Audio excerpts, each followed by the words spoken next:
Welcome,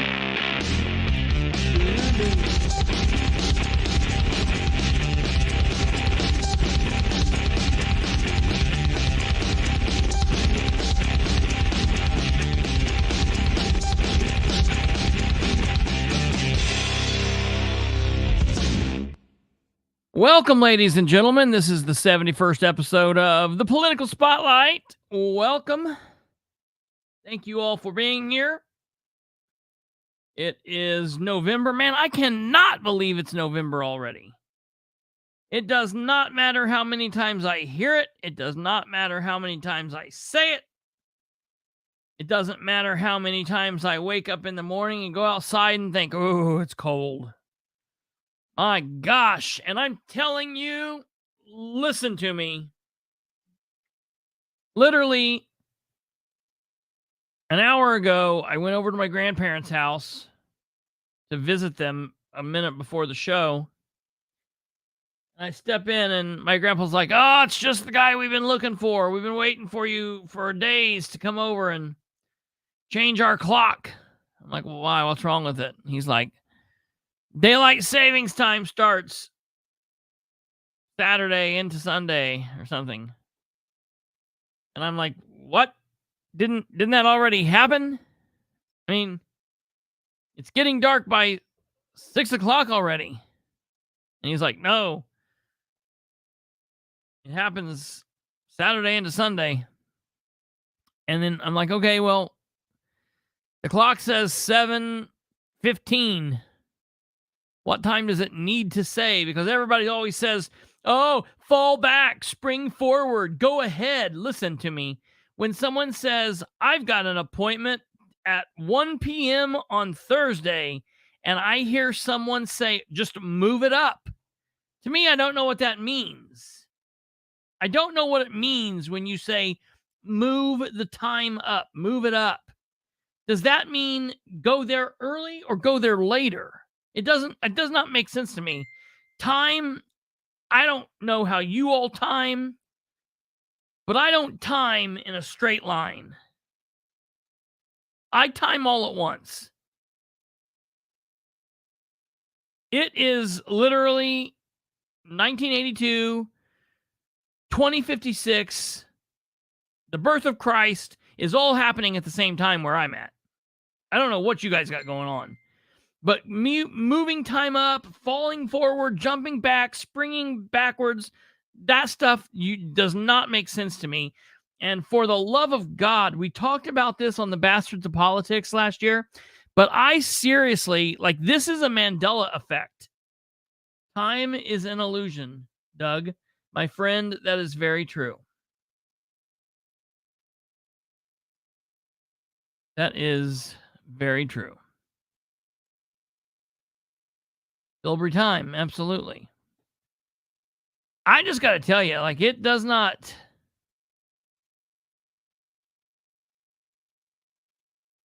I don't know, man. I was for sure that someone, the House or the Senate, did away with daylight savings time. And now finding out, again, for the second year that has not happened, pisses me off. And I'm standing there in my grandpa's bedroom just an hour ago, changing this clock. I've changed this clock 100 times, and I always change it for him. But it just makes me, I'm not mad at him. I'm not mad at them. I'm mad because we all have to go through this. So literally, it put me in a bad mood because I know I'm going into this weekend and completely out of my control or out of your control or out of their control.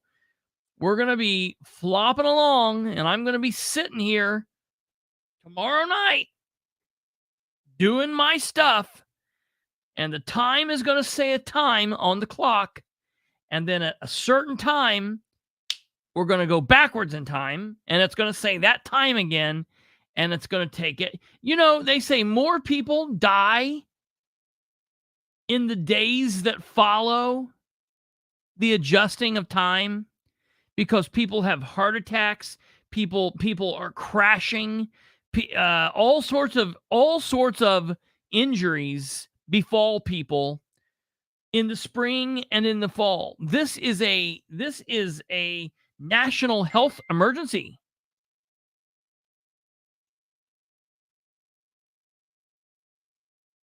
For the love of God.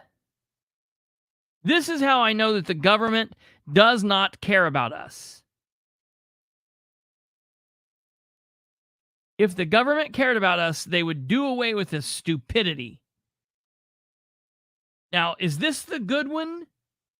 We actually get time. We actually talk about these in good versus bad. One of them is good, one of them is bad. So it's going to be 7 p.m. Then it'll be 8 p.m. Then it'll be 9 p.m. Then it'll be 10 p.m. Then it'll be 11 p.m. 12, 1 p.m. It'll be 2 p.m. 2 a.m. And then at 2:59, when it's supposed to tick over to 3, it will become 2 o'clock again. God, that's so stupid. Well, that's not what we're here to talk about. Listen to me. If you don't want to hear this again on Sunday, you just tune Sunday's episode out, because Sunday I'm going to be griping about it massively. Like, this put me in a bad mood. I was in a really good mood all day long, and then I found this out. I thought it happened. I thought we already did it, because that means it's going to be like we're like in the mid. Who cares that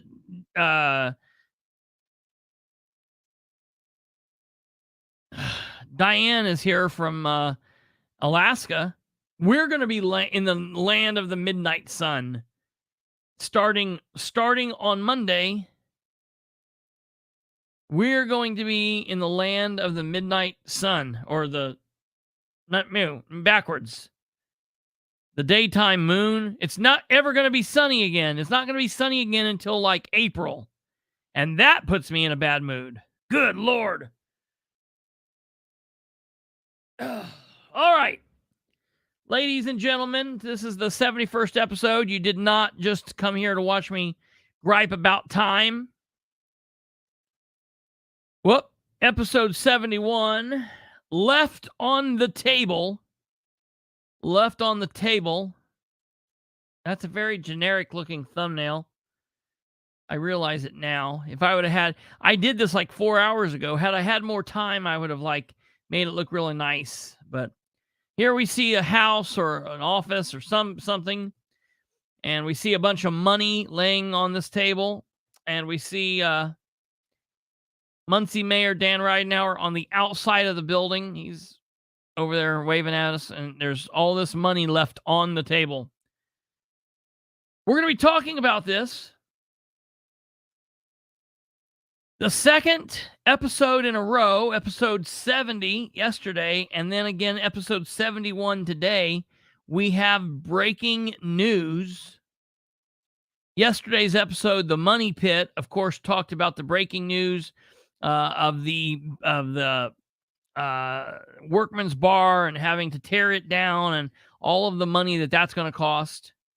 You guys, several times this week, I've brought you breaking news. Earlier in the week, I brought you the State Board of Accounts stuff, that Muncie is not where we thought we would be, that the State Board of Accounts is saying that Mayor Ridenour and his administration has been not doing too well in the eyes of the State Board of Accounts. Now, we have an election that's coming next week. And if you guys don't go and act accordingly, well, then you get what you get. Then yesterday, episode 70 was the Money Pit, of course. All we found out yesterday, breaking news, literally found out yesterday that after putting $135,000 on a piece of crap property, now we got to tear the building down, build the building back. It's going to cost millions of dollars. And it was all for just a Ridenour campaign stunt. Well, now, ladies and gentlemen, now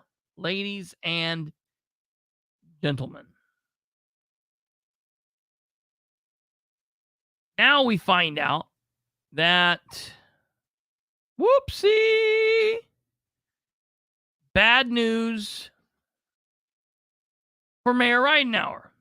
For the second time this year, this is breaking news. If you know anyone that lives in Muncie, you're going to want to tune them on to this. Turn them on to this, tune them into the episode. Breaking news. City of Muncie misses the Community Crossings grant for the second time this year, 2023. That is $1 million that will not be coming to the City of Muncie for road repair because of Dan Ridenour's administration. All right? For the second time this year, the City of Muncie, under the leadership of Dan Ridenour, left $500,000 on the table in the way of Community Crossings grant money in their second round. Now, wait, I thought you said $1 million, Chris. Well, I did. $1 million total. We left $500,000 on the table in April, and we're now leaving $500,000 on the table again in October. Okay? I have a question. Yeah. Bad news usually comes in threes. Yeah. So we have the Crossroads grant, right? Uh-huh. Workman's Bar. Uh-huh. What's well, I'm counting the state Board of Accounts as being one. Oh. State Board of Accounts. I'm hoping that's not number one and there's still something else coming. Well, it's not really 1, 2, or 3. It's just a continuation of 4 years of bad things. So, but yes, I know that. But like in the week leading up to election, I want 3 right. really great bad things. Yeah. Oh, yeah. Look, it's coming. I'm sure. You're not. I don't want to count the State Board of Accounts as number one this week. Right. Is that okay? Can I pick and choose my 3? Yeah. Hey, yeah. Give me another one so I can vote on which are the 3. Oh, yeah. Yeah. There will be. I'm sure there'll be another one. It's Dan Ridenour. Oh, good point. So there's hope. Thank you. Yeah. There might be. It might be like a trifecta. It might be like 3, 3, 3. I don't think we have enough days left for that. Yeah, I don't even know that we do. Yeah, right.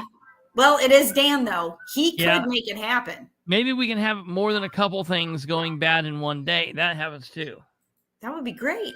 Yeah. Yes, I love multiple choice. I think that's backwards. I think maybe that's yeah. So this says, breaking news, April 12th. April 12th, 2023. Governor Eric Holcomb and the Indiana Department of Transportation, INDOT, announced today that 224 Indiana towns, cities, and counties will be awarded a combined $133.4 million in state matching funds for local road projects through the Community Crossings grant, a component of Governor Holcomb's Next Level Roads program. Pictures of all the winnings communities can be found below. The City of Muncie, unfortunately, was not one of those 224 winners during this round, which they have 2 rounds a year, one in the spring and one in the fall. That means the City of Muncie will not receive any matching funds from the state for road projects, which is an absolute gut punch right here at spring in 2023, since it's the start of the paving season in Muncie. Other surrounding communities that were awarded funds are Albany, Daleville, Delaware County, Bloomington, Anderson, Newcastle, Henry County, Noblesville, Fishers, Allen County, Fort Wayne, Muncie, $0. Why? In April, I corresponded with Mayor Ridenour's administration asking for comment on the city not receiving any matching funds this round. Did we apply and not win an award? If so, why? Did we apply? Did we not apply? If so, why? Where does this leave the city as far as our plans to pave? I also have a records request into the city for copies of the city's application for this first round for 2023, and an email sent to contact at the state that a contact of mine at the state will be able to shed some light on why the city might not have been awarded funds at this time. The city of Muncie, along with other towns, cities, and counties in Indiana, are eligible to apply for the Community Crossings Matching Funds. It's a matching funds grant, which means the state will give money based on what the community puts forward. The matching percentages are as follows. Cities and towns with a population fewer than 10,000 will receive funds using the 75-25 match.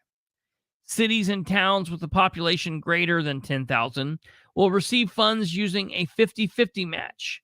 The city of Muncie would be in the 50-50 match category. Counties with a population fewer than 50,000 will receive funds using the 75-25 match, and counties with a population of greater than 50,000 will receive funds using the 50-50 match. The second round for the Community Crossings Matching Grant will start in July, and winners will be announced in the early fall 2023.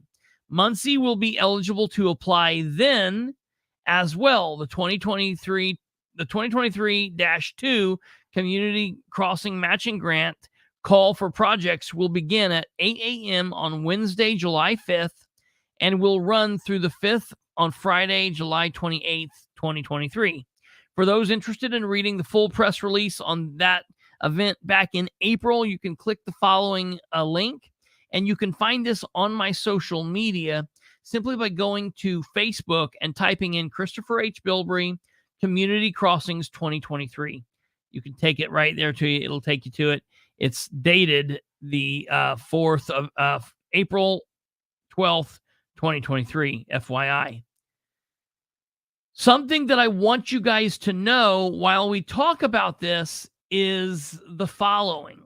The one thing I didn't say in that little blurb there is that every year, each town, city, county is eligible for up to $1 million. And you can get it however you so apply. For example, in April, the city of Newcastle applied for all $1 million up front. They had $1 million that they could put to it, so they applied for $1 million, and they got all $1 million up front. So they could not apply in this second round. So you will look at their list, and you will see that they're not there, but they already received all of their money in April. If a community would have put, say, $500,000 up in April, then they would be eligible for putting up another $500,000 this second round. Okay, it's 2 rounds a year up to $1 million. Since the city of Muncie did not receive anything in the first round, we could have applied for all $1 million in that call that happened in July. Well, today, ladies and gentlemen, we did not receive that fund. We did not receive it. The city was not awarded the $500,000 in April. We were not awarded $500,000 today. We were not awarded $1 million today. That's the end of the round of Community Crossings grants this year. We will not be eligible for the first round of 2024 until the spring of next year. All right. I then posted this picture. Again, just so people could see it. That's $1 million that will not be coming to the city of Muncie. Muncie cannot afford 4 more years of Dan, the man with no plan. Period, ladies and gentlemen. We cannot afford this. I put this up so you can see it. Okay, it's very easy.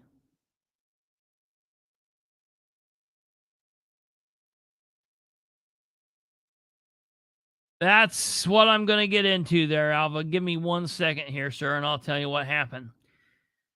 So, as you see here, I just put the pertinent information in. This is all of the winners that received it this time. So I emailed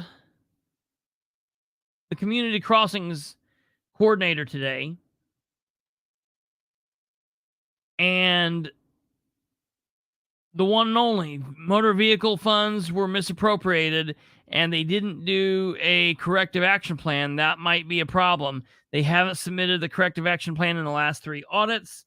I also received a phone call today from my source at NDOT who stated that essentially the city of Muncie has not submitted reports stating that the last several projects have been completed, just like Alva said. And I said, what do we need to do to be eligible for this again? She said, you must complete the work and submit to us that the work has been completed. And I mean, this is as easy as pie. It's real easy to do this. Most grants, kind of a pain in the butt, okay? We get on here and say they need to be looking for grants. Grants are easy, anybody can do it. That's true. Basically, you just have to follow the directions, but they can be difficult. There are people that go to school, that go to training, their whole duty, their whole job is just grant writer. Okay, that's all they do. That's all they focus on. For example, the city of Muncie pays Dustin Clark to do one job, and then we contract with him to do another job, which causes all sorts of problems in and of itself. Of course, we've talked about that here for 3 years. That's just shit we know about. I will apply next time. But I will spend money on a new hat.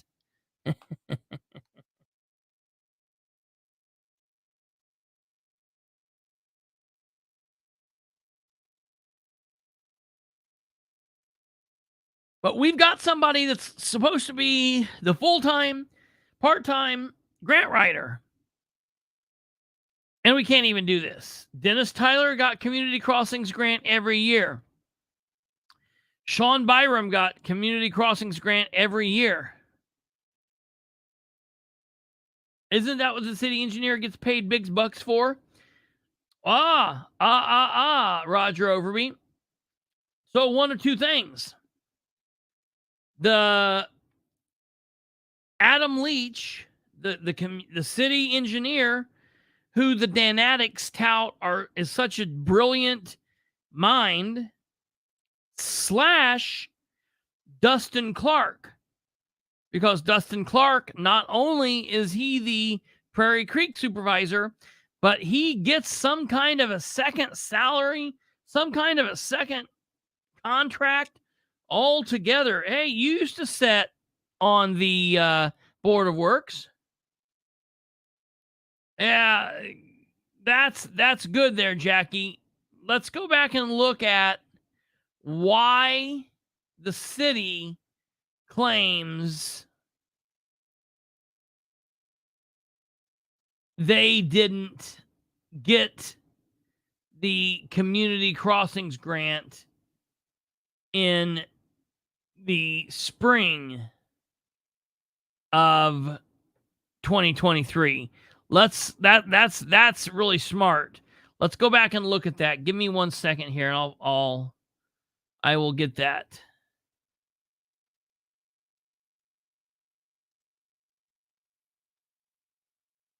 Where are you watching from, Jackie?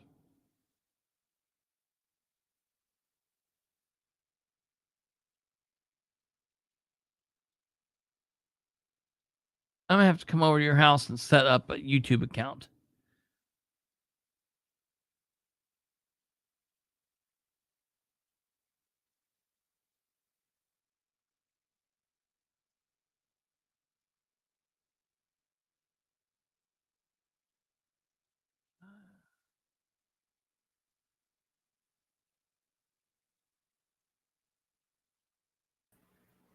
Did you find it? I sent you the link in Messenger. All right. Thank you very much. I figured that's what that was.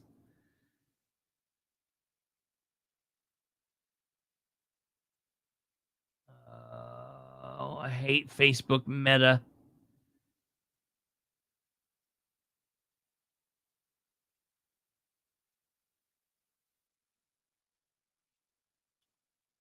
Okay.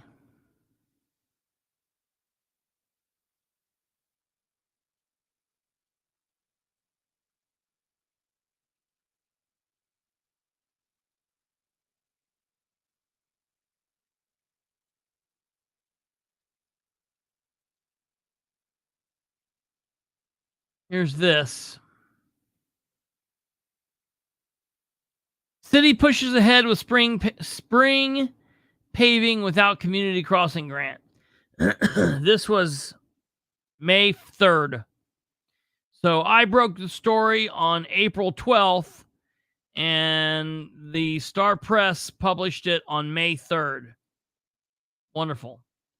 A year ago, the City of Muncie celebrated with Eric Holcomb, who came to town to announce 1 million community crossings grant from the state to pave streets in Muncie. This spring, due to an incomplete project from a previous community crossing grant, city engineer Adam Leach says Muncie did not receive any community crossings funding. Work at Riverside Avenue and Jackson Street by DC Paving of Indianapolis is funded through a past community crossings grant and had not been completed due to ongoing utility work along Riverside Avenue, Leach said.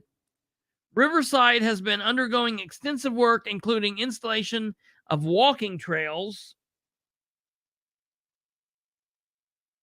resurfacing of drainage work between Tillotson Avenue and Jackson. Mayor Dan Ridenour said the contractor expects the utility work that delayed them to be finished soon. You notice how Dan Ridenour says, I can't talk about it. I am not at liberty to say. I would rather not say at this moment. And soon, for literally every answer that he gives, the only answers he knows how to speak. What caused the delay? The Indiana Department of Transportation confirmed the delay could have disqualified Muncie from receiving any money in the most recent round of matching grants. INDOT spokesperson Kylie Kramer said that under grant rules, the money cannot be awarded until the money awarded from the past years has been spent. But the city is forging ahead with paving plans, Leach said, with money the city has available to do the work in the spring and summer. Ridenour said the city is not billed for road work until it's completed, and the city plans to apply for the July round of community crossing grants and be qualified to receive the money. Leach said the Muncie will ask for the top limit of $1 million in July. Well, we did, and guess what? We didn't get it. If the road work gets billed before we get through the round of money, Ridenour said we will use EDIT, Economic Development Income Tax, and ARP American Rescue Plan cash from the street funds we put back to pay for the 2024 McGalliard Road Paving Grant match. Paving work plan in Muncie. The city's capital plan calls for paving work on various roads this year, including Robinwood Drive, Pettigrew Drive, Meadowlark Lane, Cole Street, South Sycamore Street, 10th Street, Jersey Avenue, Ball Avenue, Glenwood Avenue, 14th, Shady Lane, Woodway Drive, Russey Street, and Linden Street. I don't know if any or all of those got done or not. Meanwhile, Delaware County received $640,000 in the spring of 2023. Angie Moyer, project director administrator for Delaware County, said that the county plans to use the money to replace a bridge in Delaware County Road 650, Okay, that's about the county. I don't really particularly care about them at the moment. All right. So that's what happened with the city of Muncie. All right. That's what happened right there. Well, we applied for the $1 million and we just did not get it. Now, if there are people out there saying why Keep up the good work. Yes, Counselor Roger Overby recently posted some great pictures to his Facebook account on his social media, showing the insanity that is passing as Muncie roadways. And I do not mean that to disparage the street crew. I say that to completely disparage Dan Ridenour.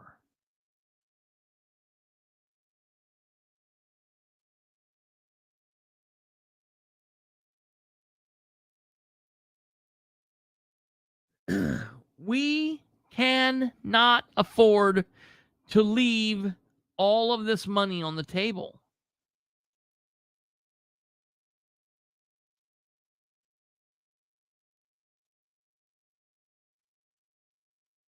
Thing after thing after thing. Yes. The thing is killing me is they knew that these projects need to be completed. Dan knew. I mean, it's in that newspaper article. They knew why they didn't get money last time. They knew they had these projects. The grant paperwork wasn't due until July is when the applications were due. Yeah. So they had from the time that they missed the first one all the way up to July when they needed to submit the second one to work on these projects. What have we been seeing on the city's fucking Facebook page lately? Street after street being paved, shittily paved, but paved. So they are working on paving jobs. Why is he doing these out of the way little neighborhood roads instead of completing the projects that would allow the city to get more money to do, I don't know, maybe McGalliard? Yeah, right. Why the big fanfare and pats on the back over these tiny little side streets when they have these major projects that are grant money that future money is dependent upon being completed? Right. He just completely it's another case of Dan and an unfinished project. That is exactly correct. It is Dan and his long list of unfinished projects. It's all there is to it. But the Store Estates roads are great.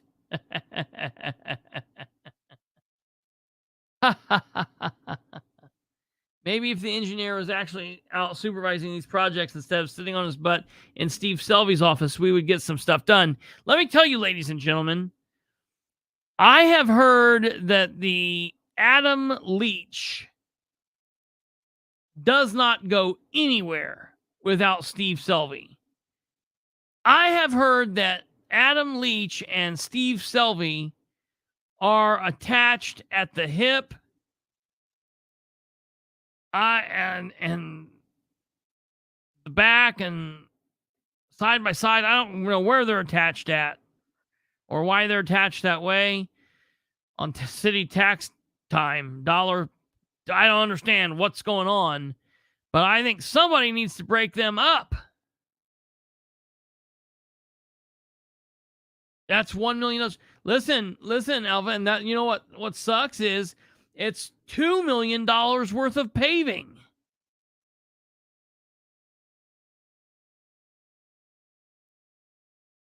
Well, now, Jackie, I'm still waiting to hear that.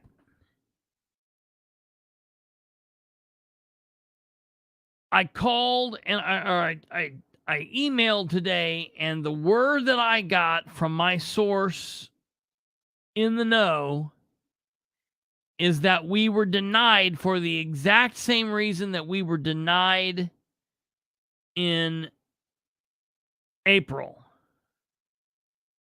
That there were still outstanding jobs for possibly multiple years that were not finished.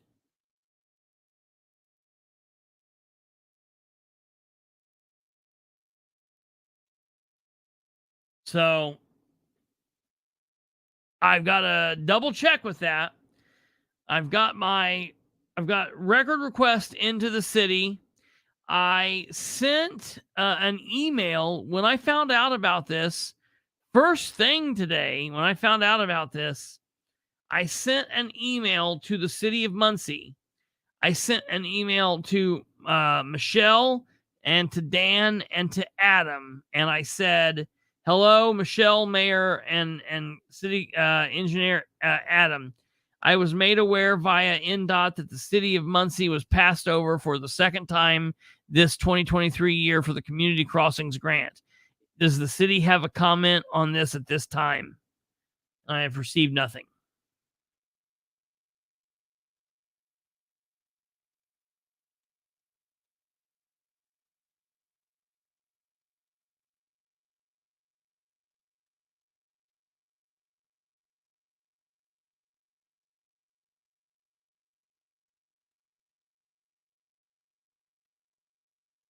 Yeah. Yes, Alva. You're right. Give me a second. I'm going to go back.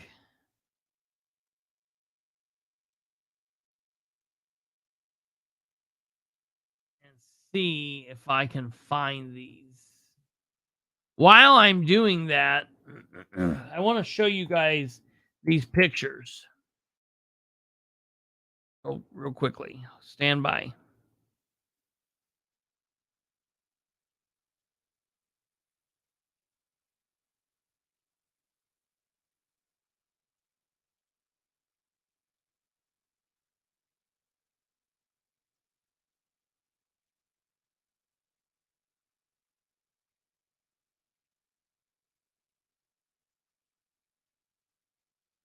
Ah!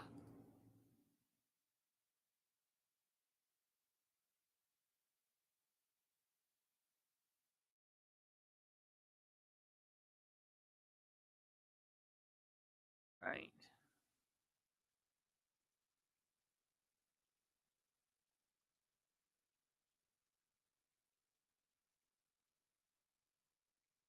Okay, I want to show you this.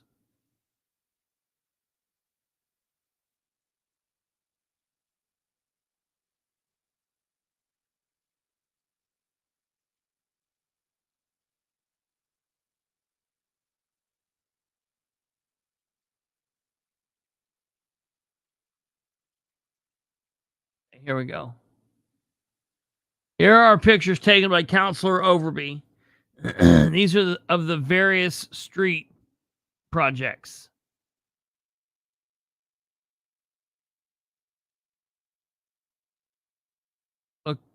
Look what you're seeing here.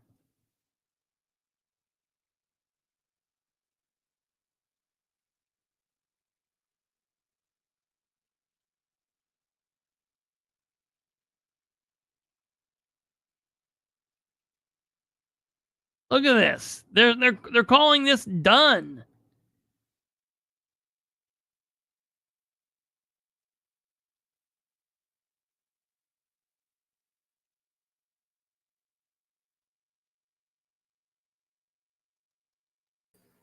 Christopher, back through them. We haven't been able to see them. You've been flipping, but you didn't share your screen. Oh shit. Okay. Sorry. You got it up there now? I have it up here now, so you're gonna want to go back through them. All right. Let me get back to I'll get back to the beginning here. Okay, here we're at the beginning now.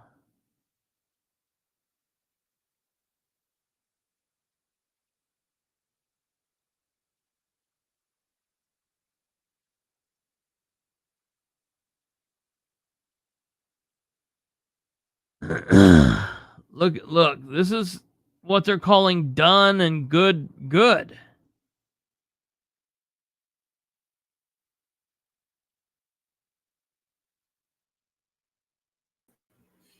To be fair, there aren't any massive craters in it.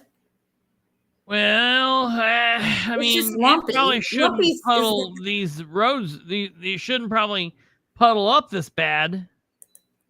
But yeah, you're right. Those are just dips. They're not actual craters. You're right. Yet they're not craters yet. But then you got shit like this. That's horrible.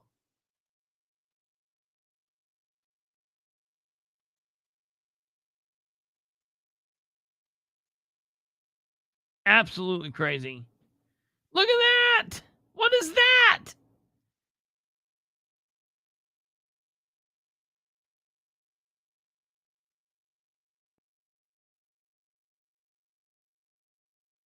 Absolutely crazy. All right, we're back to the beginning now.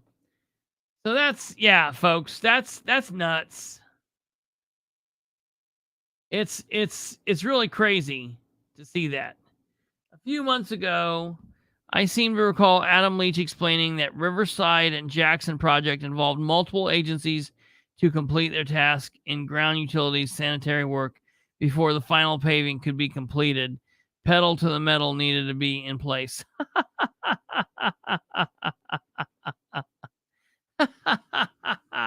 Yeah, Roger, the mix is coming apart already.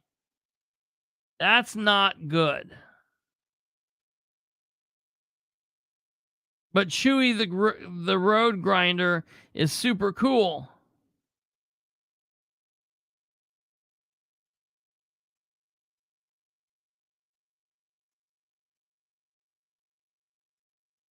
Well,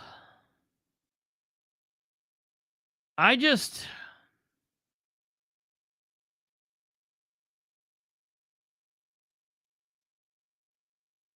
don't understand.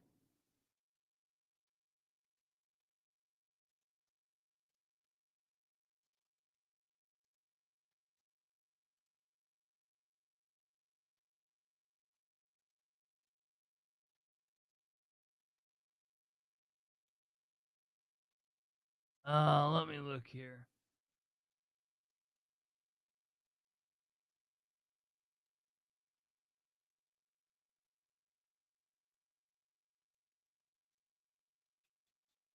Okay, I can't find that. Give me 1 second here. I'm looking for this other thing with Leach.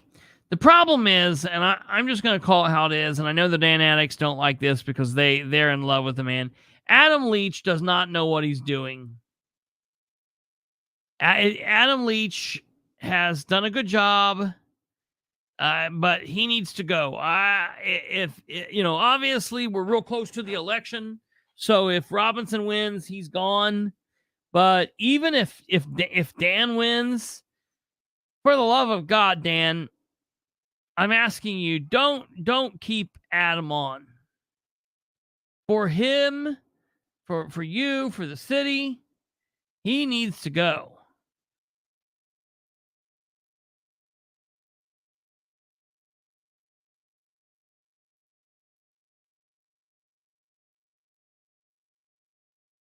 That he pushes ahead. So I wanted to show you guys that. I wanted you guys to see what was happening with this. It's very bad. It's a horrible situation. I mean, my question is, damn, it's November. If Dan happens to win,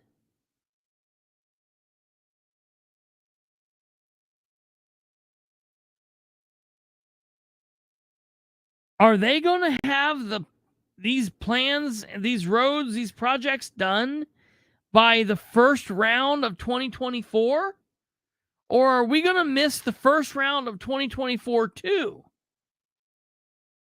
Because then at that point, I mean, listen, folks, we're starting to get into serious money here. The city of Muncie cannot afford this. Look back at the State Board of Accounts that I brought you, that Sarah brought you.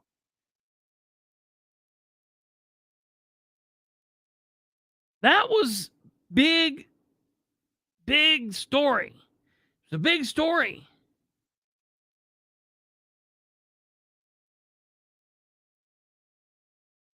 Look at the fact that Audie and I brought you guys the story of 809 West 8th Street and the pole barn that they're going to do. That's a big story. Look at the fact that he just entered into that project. Look what's going on at the jail. Do you remember a couple weeks ago, ladies and gentlemen, when I showed you guys, I went around and showed you pictures of the Delaware County Jail, where I went around at nighttime and I took pictures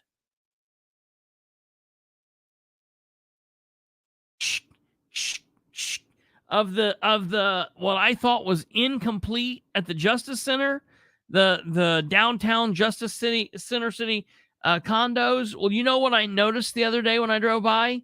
They'd covered up all those windows. How about you not worry about covering up the windows and get the job done? Can we get a timeline on when that job will be complete?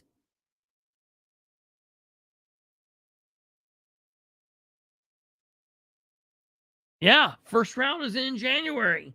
We're not going to get this round again. So, Community Crossings Grant, the Center in Crisis, the Ratchford deals, the Southway Plaza deal, the Till Pond, the Horizon Michael's Place Apartments, the Toohey Park YMCA deal. Folks, we can go back and back and back and back and back and back.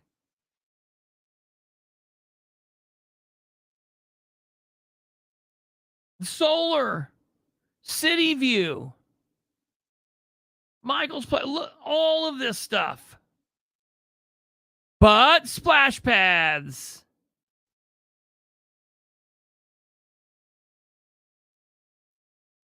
I was going to record this and put this out. Give me a second here. I was going to record this and put this out as its own video, but because we're just 3 or 4 days away from the elections, I probably won't put it out as its own video. But I want to show a bit of this right here for you guys to see right here.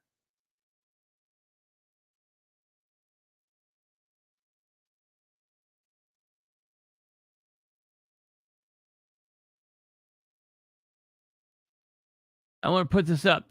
Cameron Grubbs is a Delaware County Democrat. He's an advocate, a citizen advocate in the community. We don't always get along, agree eye to eye on things. We agree more than we disagree. We don't always agree. We don't always disagree. Sometimes we're at odds. Sometimes he likes what I say. Sometimes he doesn't. Sometimes I like what he says. Sometimes I don't. Just depends. It just depends on what's going on, what time of day it is, who we're talking about, what the issue is, okay? Just like everybody else. But he took a video that I did way back on the old system, Perception is Reality, and the old Bilbrey Lives on Facebook. He took that video and he chopped it down and put it together, and he did so fittingly. He gave me full credit for it and did all of that, so I have no problem with what he did. But it was brilliant what he did, is because it was me reading these emails between the mayor of the City of Muncie and the CEO of the YMCA, and their backroom deals when trying to get the Y to go and build on city-owned property, taking over a city park, taking over the city pool. And they tried doing this without the public being aware. I want you guys to watch a bit of this. This is who wants to be reelected on Tuesday, folks.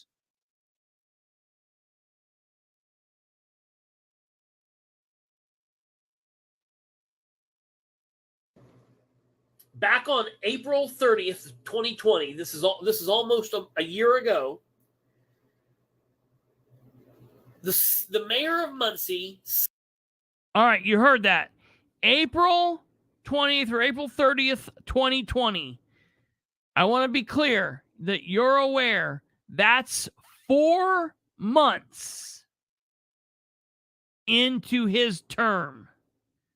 So it's not like he was a good mayor for a year or 2 years or 3 years and something just happened and he got beat down. I started having problems. I pushed Dan Ridenour for 2 years. I pushed for him. I worked for him on election day, wanted him to win. He won. The next day, he calls me and he tells me, hey, we're going to have a press conference tomorrow. I want you there. I'm inviting you and 2 other people. I want you there. I want you to video it and put it out to your audience. I was like, okay, I'll be there. The people who he invited was me, Mark DeFabio, and from the radio, and Corey Olenkamp. So he had video, podcast, print media, and radio, and he covered his bases. And 9,000 people watched my video live, and even more watched it over the next couple weeks. 3 days later, he called me and said, hey, we have another press conference. I want you to be there. I was there. Again, it was me, DeFabio, and Olenkamp. We were there. We put it out. It was watched. 1 week later, at a council meeting where we expected the Republican Party to stand up and do the right thing when we had an issue with a counselor, and we thought that they were going to do it. They did not do it, so it relied on Audie and myself and some other citizens, and it was a big blow up. And when we left there, Dan told me, I called Dan, I said, hey, you're the mayor-elect. What do you think of this? And Dan said, oh, I don't like it at all. I don't like it at all. Matter of fact, we've got something in the works. And at the next meeting, we wholly believe that they're going to do X, Y, and Z. But if they don't do it, I will stand up and I will put Plan B into motion. And he said, now I'm asking you to keep this just between you and I for right now. And I said, okay. Well, we got to the next meeting. When we got to the next meeting, the things that he said was going to happen, those people weren't even there. So I immediately made contact with him and said, hey, you're going to do Plan B, right? And he was like, no, I don't think so. And I'm like, what? And so I called him out. I was like, Dan, I got a problem with that. And so I went live and I started telling people I had an issue. And in that meeting, while under a pause, under a recess, he can be heard on a hot mic saying, we just need to do something to shut that stupid Bilbrey up. Now, look, I think it's hilarious. We started using this was, Dan was a liar long ago. This was before, when he was mayor-elect, he was still a counselor. We started using the STOOPID, Bilbrey, stupid Bilbrey, hashtag hilarious, love it. But I called him out on that. And that night when we went home, I published his and my communication the day before, 2 days before. And he was like, why did you do that? And I said, because I'm keeping you honest. And he had a problem with that. 2 days later, I'm laying in bed. Someone messages me and says, hey, are you at the press conference? And I said, no. And they said, what? Why are you not at the press conference? Dan's announcing who his police chief is. And I was like, what? What do you mean? What do you mean he's announcing who his police chief is? And I contacted Dan and I said, hey, did you not get a hold of me? Look, I called him out. I figured we were okay because I always told him, hey, if I think you're slipping up, I'm going to call you out. And he's like, oh, I expect you to do that. I wouldn't expect anything less. And I'm like, okay, it sounds great. No problem. No harm, no foul. We're going to be just good. Everything's going to be great. And I called him out. I didn't think it'd be an issue. I didn't think he'd have an issue with that in the world. Why would he? He was running to do something better than had been. Well, guess what? He took issue of what I did. He took issue with what I did. So when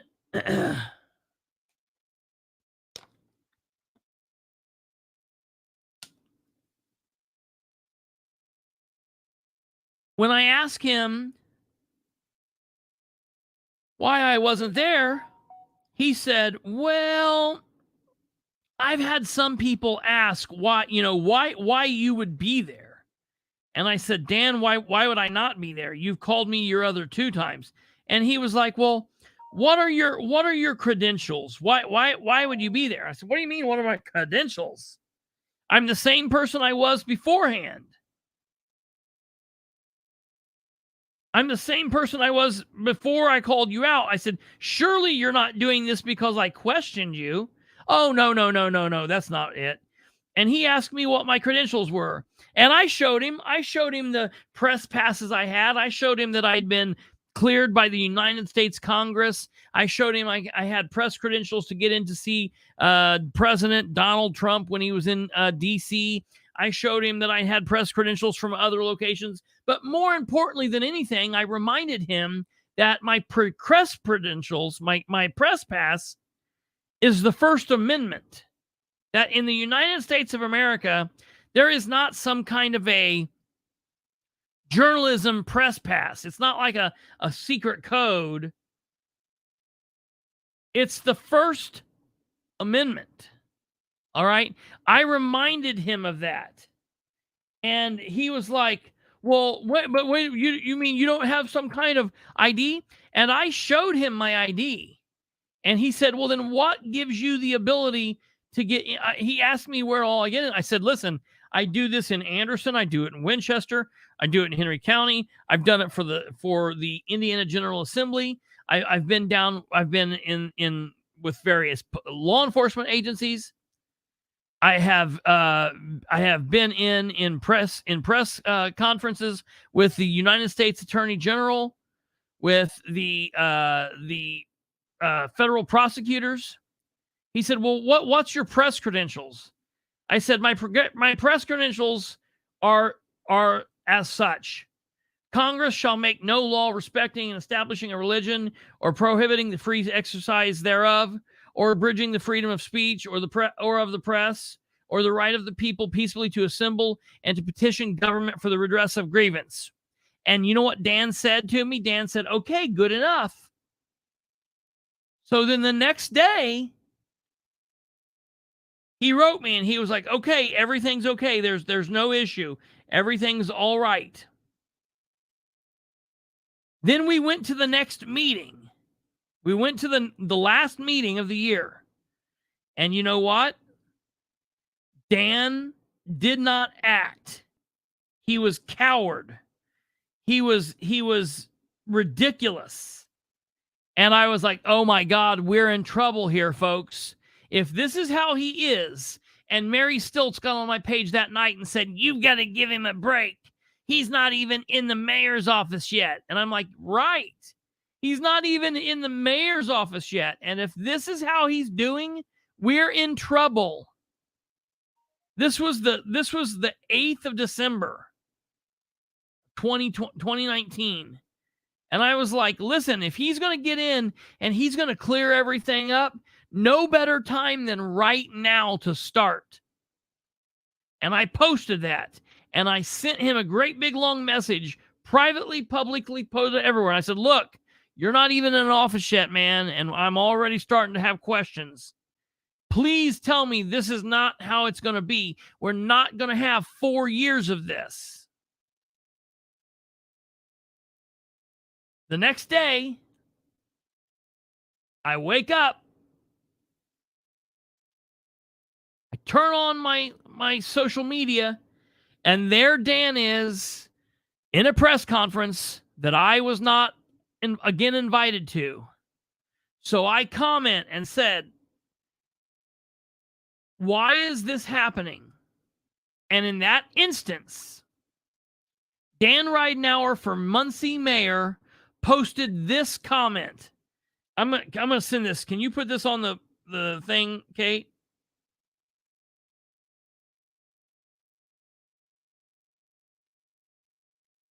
I just sent it to you. Thank you, ma'am. While we're waiting on her to do that, because I'll have to read it. It should be there. I hopefully you guys will be able to see it. Maybe you'll be able to. He sent it from it was sent from his official page, his Dan Ridenour for Muncie Mayor. It's the page that I had been interacting. I'm friends on his personal page, but this was his page that he had been running under. Blah blah blah blah blah. All of that. Okay. And the next day, this was okay. Thank you, ma'am. Here it is. Christopher H. Bilbrey. Sloan had unwavering support from law enforcement throughout the county and town, despite your personal bias. Once again, quit pretending to be a journalist. You don't deserve an invitation to a press conference such as this because you are not, in fact, a journalist, nor do you represent any meaningful news gathering organization. You are a social media crusader. Stop pretending otherwise. Your personal bias saturates everything you put out, which is unfortunate because if you had actually had this town's best interest at heart, you would not require to act like a petty, childish fool in your postings. This was coming from Dan Ridenour. This blew me away. Now, they posted it, and 30 seconds later, it was taken down, but not before I snapped it. And I sent this to Dan, and I said, hey, did you just post this? Because I didn't think Dan had the balls to post this. And Dan's like, no, I absolutely did not. And I said, okay, then who posted this? And he would never tell me. I, at the time, blamed it on Roe Selvey. And I have since apologized to Roe because it was not Roe. It was Nancy Lindell. I didn't know Nancy Lindell was in there at that time having access to this. I learned it was later Nancy Lindell. And that's why I went after Nancy Lindell as hard as I could, because she was ridiculous. And doing this, I knew she would crack easily. And she did many times over. And then she left in disgrace. So that is what happened before Dan ever took office. So I knew, oh my God, we've got problems. So Dan has been this way since the very, very, very beginning, folks. So watch this and listen to what he was doing 4 months into being mayor. 4 months. Listen to this. Sent an email to the most paid person in city government, Brian Stevens Hotop, making $350,000 a year, and says, Brian, I want to introduce you to Jan Nelson and Chad Zaka. They are looking at Toohey Park next to the pool as a potential location for the new YMCA. This is still in the beginning and a private communication phase, but I would like to add to you. No such thing as a private communication phase when you're sending email on city government business and you're the elected mayor, you dumbass. I would like you to add this to your plate of tasks just a little. I would appreciate your input on the design of parking lot, plus updates on any street, utility, and MSD work that might be scheduled for this area. Jay, could you send over a few slides of you that you prepared for the site for me and Brian to review? Please all reach out and begin to communicate. All right. So Ridenour, there is no other email before this. So it appears as though Ridenour's had some kind of deal where he's been at a function and someone's talked to him about this. Okay. Maybe in next Muncie meeting. But Ridenour sends the initial communication between his city engineer and members of the board of the Y trying to introduce everybody and talking about how this is a private situation back in April of 2020. June 1st of 2020, Chad sends a communication back to the mayor. Good morning. I hope this email finds you all doing well. Mark Hardwick informed me that Next Muncie is 100% supportive of this idea. I understand there may be some challenges with the homeowners association, but nothing that cannot be overcome. Oh no, nothing that can't be overcome. I believe Heather Williams is wearing two hats in this scenario. Homeowners Association president and BSU building better neighborhoods. Now, when he's talking about Heather Williams, ladies and gentlemen, he's talking about a private citizen. All right. Keep in mind the mayor's talking about a private citizen. Is there any support or help I can provide to aid in future conversations? And this is from the president of the Y. Keep in mind, he's talking to the mayor about a private citizen, all right? The mayor sends back that same day, Chad, not at this time.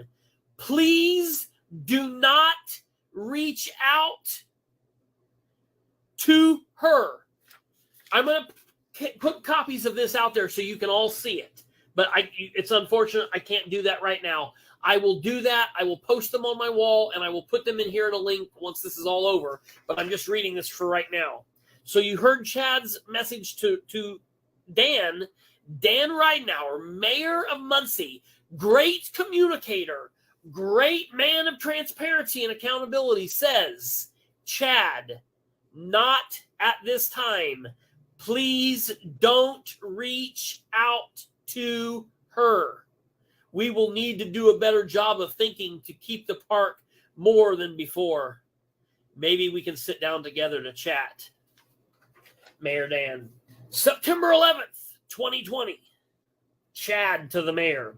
Good morning. I hope all is well your way. Based on recent discussions, our understanding was that the YMCA's use of Tui's property was to be on the city council agenda for this upcoming September 14th meeting. As I reviewed the agenda this morning, I did not see it as an action item. Maybe I'm missing something. Can you please provide an update, or can we schedule a meeting to discuss the timeline and next steps? So the mayor had not put this thing on the agenda, and the CEO of the Y was mad about it. Okay? Because he's telling the Y, yeah, it's going to be on there. It's a done deal. It's already a done deal. It's going to be a done deal. Now listen. Dan says, it's not there for September. It was recommended to discuss with the park board first. I'm doing that. I will update. FYI, we have the council votes we will need. We have the council votes we will need. All right, in my estimation, Dan Ridenour never had more than 4 votes for this. After the committee hearing that Jeff Robinson and his committee held, the Land and Traffic Committee held, there were 9 no votes for this. Dan Ridenour never had the votes for this. But yet he lied and said he did. Time, but it is all good. But this section down here of the park is not being utilized for anything at this point. This is from Mayor Dan to Chad, dated October 21st, 2020. I would like you two to join me at a meeting with Heather Williams and the Neighborhood Executive Committee about the YMCA. Chad, feel free to add an additional person from the YMCA committee. What is your availability on the 27th? Chad says we need to make it about 4:30 p.m. to fit all schedules. Can you report back to Jay regarding the meeting comments? Okay. That's that. October 27th, Neighborhood Association. From Chad Zaka to Mayor Dan Ridenour. Listen. Did you think that went okay? We are asking City Council to vote to approve TUI, the site of the new YMCA, in principle on Monday, right? Is this going forward on Monday? Then we can work out the logistics of an agreement and with the neighborhood association as we move forward. Is that correct? Dan says this to Chad on October 28th. Chad, Heather will not likely look at this with an open mind. The others will. I am perplexed and concerned about the refusal to allow me and others to attend the neighborhood association meetings with the members. I suppose that's to control the environment, but we will have the answers the members will need. I will keep working on that part. I am bringing this up at a council meeting, but until we have the financial agreement, they cannot sign off on it. It would be more in principle. Dan Ridenour to Chad on October 30th. I believe that we are going to need to do an end run on this project. Let's not bring it up at the council meeting in November. I am going to have some drawings done with some possible park designs in order to provide a more visual presentation. So we're just 4 months into this administration and he's already, we're October. So we're 10 months into the administration and he's already started making plans to do getting around having to have the council vote on it. Sneaky snaking, doing all that shit. And writing it to other people. In writing. In writing. Now we're just going to completely bypass the council on this because they won't vote for it. He was dumb back then because he hadn't really went through the process of Christopher Bilbrey coming up and getting record requests. Now he just doesn't put it. Now he just doesn't put it in writing. Right. Now everything is done as a backdoor deal. Yeah.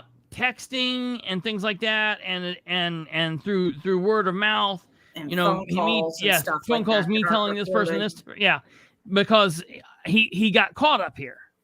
Yeah, but and this is one of the big things. This is one, and he did it all. He did it all, and I'm not going to play all of this. I'm just saying this goes and goes and goes, folks. This is on. I'm going to. This was like the first major project that he had was the Tui Park, turning it into a YMCA instead. Yeah. Making people pay to go to the pool, Y rates rather than Tui's rates. Yeah. And the fucking magical rainbow unicorn glass bridge idea that he had. Yeah. And every single project since then, he has done the end run. Yep. He set the stage for his entire administration with that one email. Absolutely. Yeah. And realized that just because I want it, I dream it, doesn't mean that other people are going to dream it too. Right. Yeah. And so we just need to go around and ram them in from behind. Yeah. And it'll be fine. Yeah. Yes. This is very disappointing. He has not made good on any of his promises, and he has not finished a single fucking project. I know. I'm sorry to interrupt. No. That's perfect. No, that's perfect. For anyone that wants to see this, for anybody that wants to see this thing here in its entirety, you can go to you can go to my social media on Facebook, or you can go to Twitter, and you can I will have it posted. I will have it posted both at Facebook and Twitter, so users from both sites can go there and see the full thing.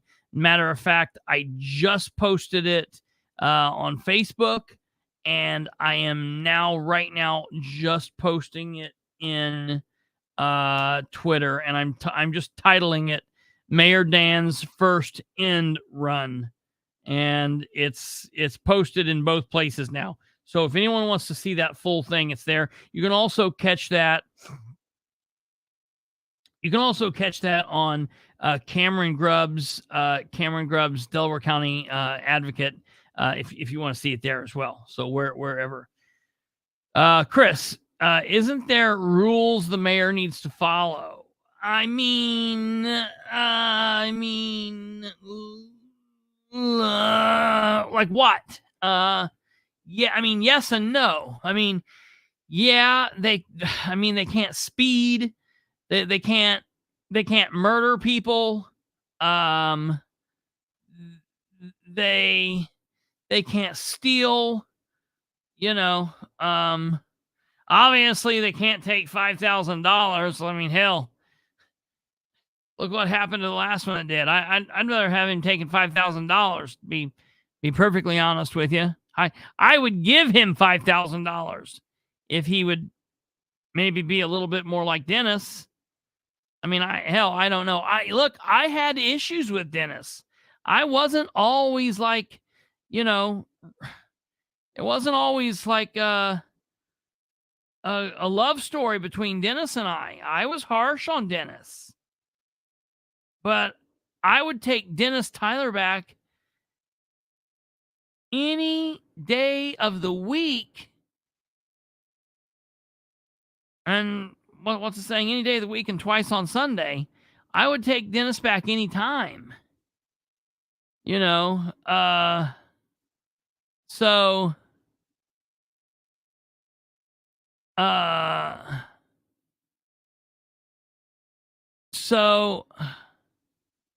oh yeah. I don't.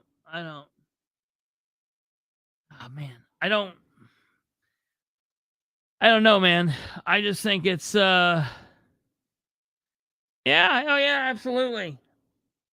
Dennis, there was a slight time period in which Dennis and I wouldn't talk because there was an ID issue. Dennis thought I was somebody that I wasn't. And that's hilarious. So there was that issue, but I'll put it to you this way. Dennis has never not talked to me because of my redressing of his government. Even though I would be harsh, Dennis still spoke with me. And even after I was harsh, Dennis still spoke to me. And now I would consider Dennis a friend. We don't talk ever, hardly. I might bump into him through a friend of a friend roundabout way every now great now and then.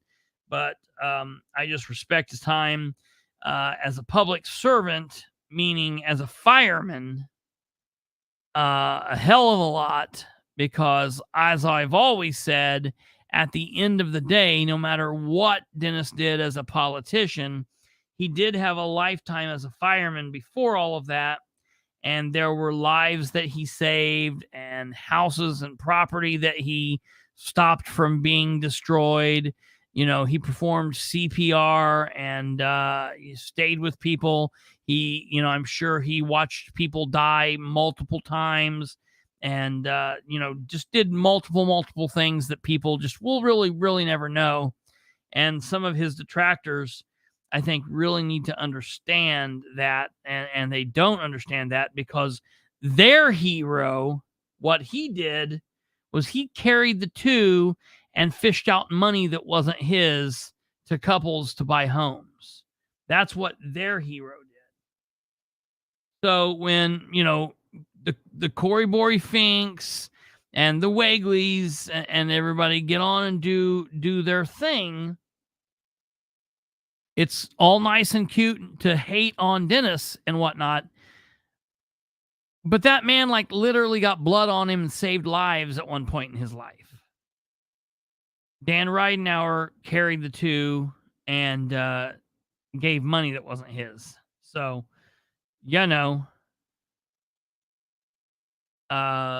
everyone needs to just keep that probably in mind a little bit. That's always something that makes me kind of gets me incensed a little bit, is because he gets a bunch of shit and it's never his time out of politics is ever really looked at, because at the end of the day, politics played a small role in his life, but for 30 some years, he was 40 some years, he was a fireman and did a lot of good in the city. So it is what it is. And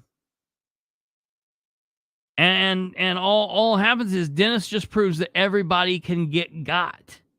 Everybody can get got. And that's why I had everybody running around saying, how is Rose Selvey out of the Republican Party? Why is Rose Selvey, why are they hating on Rose Selvey? And the thing is because everybody can get got.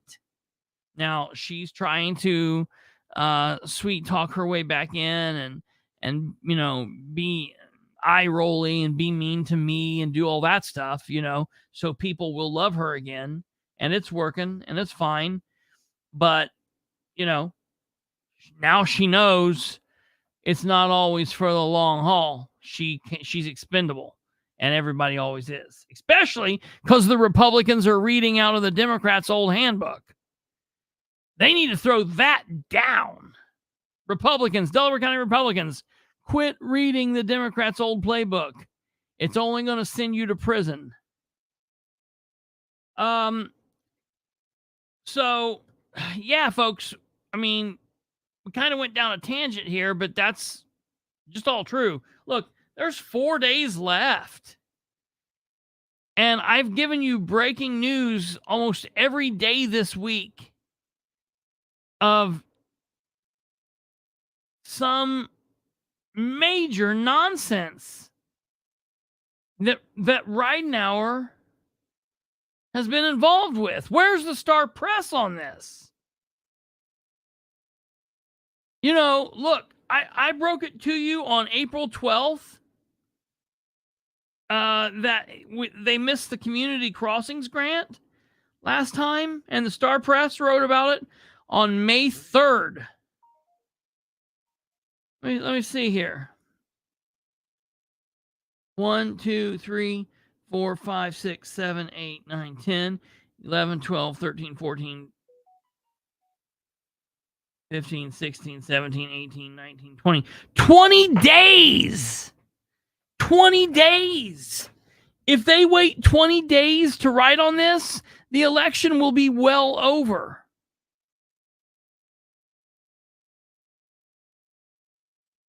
I want to show you one last thing before we wrap this up for tonight.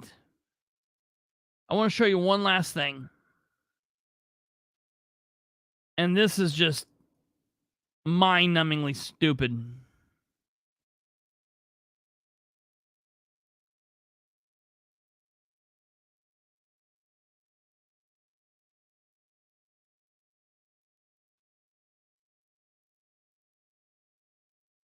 No. First of all, I'm going to show you two things.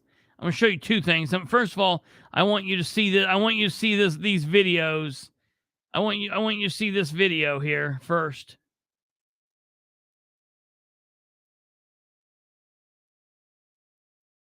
This had to do with those videos that we were just watching. This is part Dan. So watch this. Listen to all this nonsense. So during one of the presentations, it was stated that the building was going to be put in one of the underutilized portions of the park. And I was wondering what studies that has anybody done that shows that portion of the park is underutilized? Man, I'm going to miss Counselor Ingram. I don't know if you're watching this, Troy, but I am really bummed out that you're going, man. I am really bummed out. Well, it wasn't something that I said, but I do know the area. Let's listen to it again. Let's listen to this again. So during one of the presentations, it was stated that the building was going to be put in one of the underutilized portions of the park. And I was wondering what studies that has anybody done that shows that portion of the park is underutilized? So Dan's talking. Troy's asking him. Dan had made a statement during a presentation saying that the YMCA was going to go, oh, it's not going to be bad. Because look, basically they were going to put it at the Toohey Park pool. And the citizens of Muncie lost their shit. everybody's like, you ain't doing that. And Dan's like, oh, no, we didn't mean that. We didn't say that. We're going to put it at the underutilized area. And so what Troy Ingram is doing what a boss counselor does. He asks questions that benefit the citizens he represents. And he says, Dan, you said X, Y, and Z. Is there any studies that shows that backs up your statement of X, Y, and Z? And in this case, X, Y, and Z is the fact that they're going to put the YMCA at the part of TUI that's underutilized. So Troy says, is there anything that shows what part of the park is underutilized? Watch this. Well, it wasn't something that I said, but I do know the area. I could say that the area where the Y is going that was on the drawing is an area that has trees. It's green space. That could be what the person meant. Okay. I hate to speak for them, but.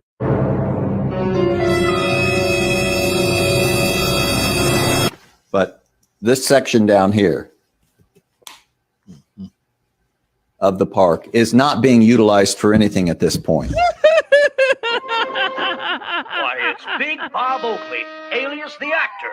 He's a master at disguise. So during one of the presentations, it was stated that the building was going to be put in one of the underutilized portions of the park. And I was wondering what studies that you guys, has anybody done that shows that portion of the park is underutilized? Well, it wasn't something that I said, but I do know the area. I could say that the area where the Y is going that was on the drawing is an area that has trees. It's green space. That could be what the person meant. Okay. I hate to speak for them, but.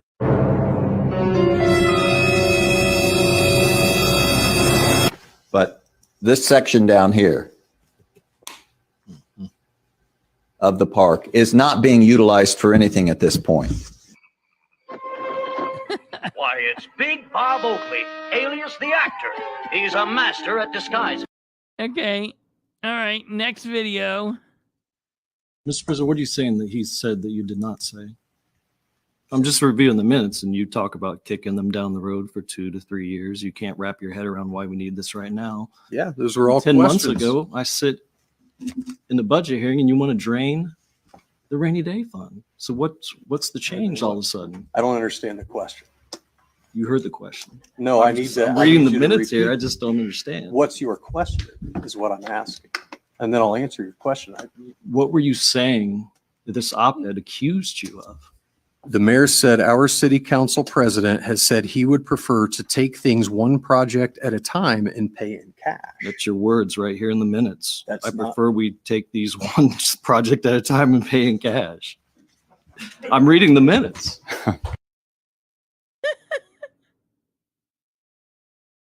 That's your words right here in the minutes. That's I not- prefer we take these one project at a time and pay in cash.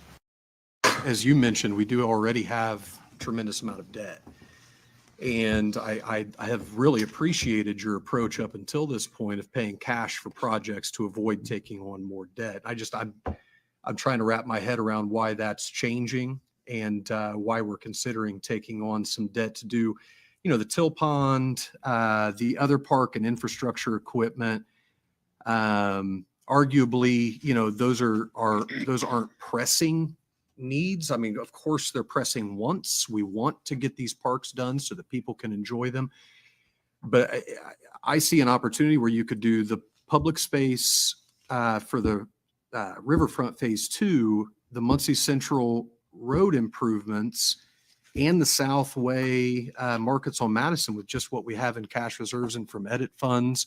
And by staggering these over the course of the next 2 to 3 years to match up with the projects that we're trying to complement.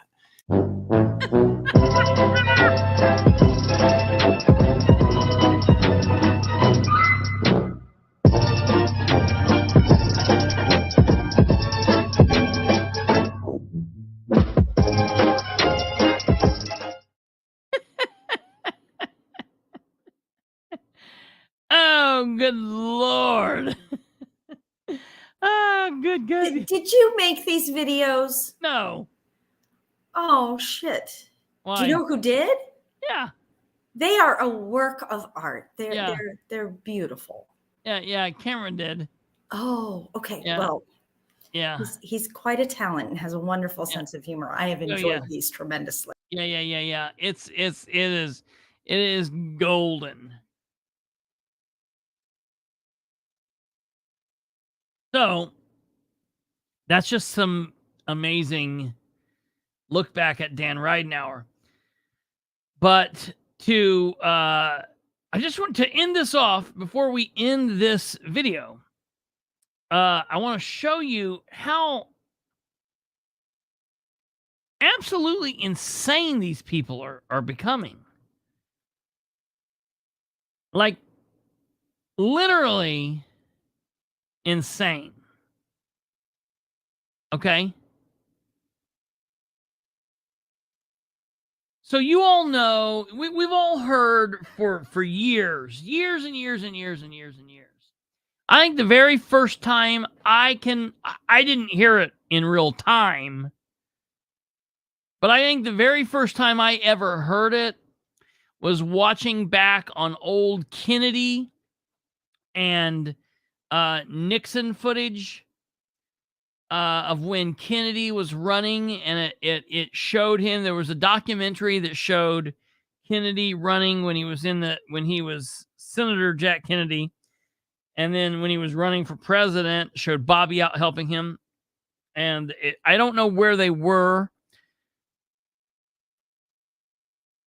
They might have been somewhere in Ohio, and they were talking, and someone said, if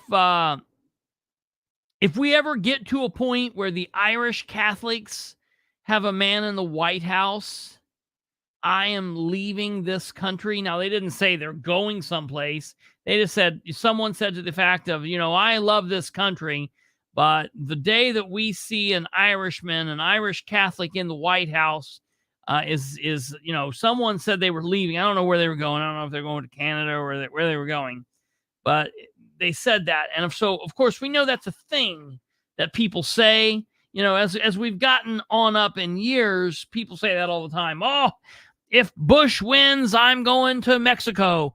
If Clinton wins, I'm going to Canada. If Bush wins, I'm going to Cuba. If Clinton wins, I'm going to the Bahamas. And I don't know, like 10 or 15 other Bushes and Clintons ran. They're all the same. And then we got up into Barack Obama. If Barack Obama wins, I'm going to England. If Trump wins, I'm going. We're all going to hell. If Biden wins, so all these people say this, and it's insane. And celebrities always say it. Rosie O'Donnell says, "Oh, if Trump wins, I am moving to." She's like, "I'm moving out of America. I'm going to move to Hawaii." Things like that. And people are always crazy. That's literally going on right now at the local level in Muncie, which is insane. Listen to this. There was a post that Muncie's very own Shirini Wagley shared with her husband. Listen, I do this with people that I like, people that I know.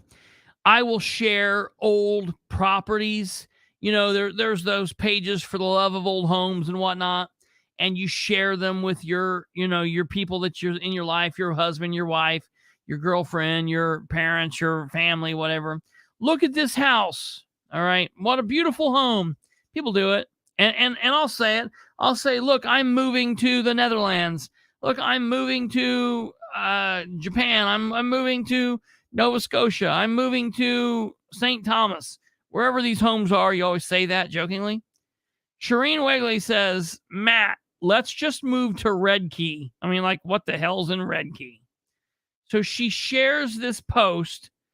Let's move to Red Key. Okay. And she shares this beautiful home that's in Red Key. And she shares it. I'm gonna show you here. Look at how beautiful this place is. Okay, it's hard for you guys to see it, but it's real pretty. And Lisa Crow Goodpaster, she's one of the Dan addicts. She gets on here and says, if the election goes south, I know a lot of people who said they will be leaving.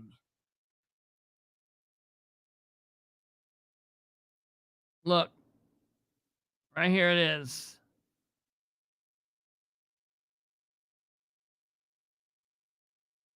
Listen to me. Lisa Crow Goodpaster. First of all, I don't know anybody that knows who you are. I don't know anybody that's ever seen you. You could be Fran Tucker for all I know. You could be the Wigleys. Lisa Crow Goodpaster is a made up individual as far as I'm concerned. It is a fake profile. I don't know who that person is. It's Dan Ridenour. Nobody from Muncie is leaving Muncie if the election goes south, other than maybe Dan Ridenour. If Dan loses, I could see him moving.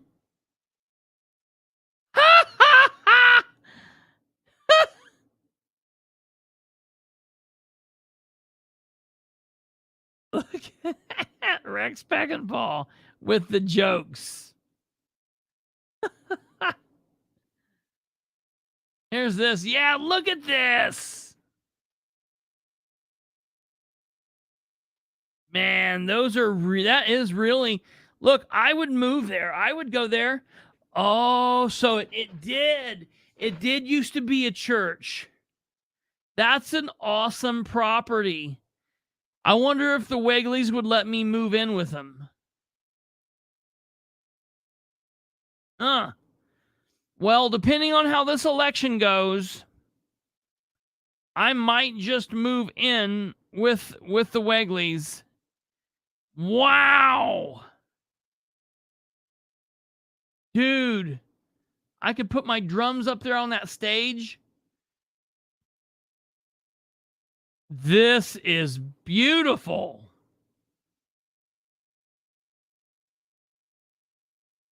I heard people are quitting jobs if Dan's. Now, that timing issues could be very serious. Oh, yeah. I definitely see that as a big podcast studio. Oh, yeah. Well, it's even got the Liberty Bell. Now, timing issues. That's, well, if I live there with the Wigleys, if the election's over, they'll have endless amounts of time on their hands that they won't be commenting on social media. So she's got to do something all day long. So she can clean. Wigley will still be working at the City of Muncie because his job is safe. And I'll be there podcasting. Could you imagine Shireen and Matt and I living together? That would be hilarious. Could you imagine us living together in Red Key? We would kill each other before the movers opened the door.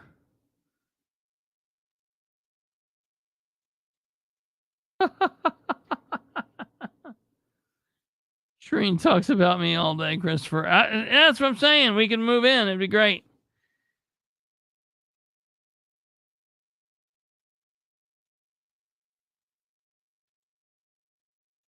That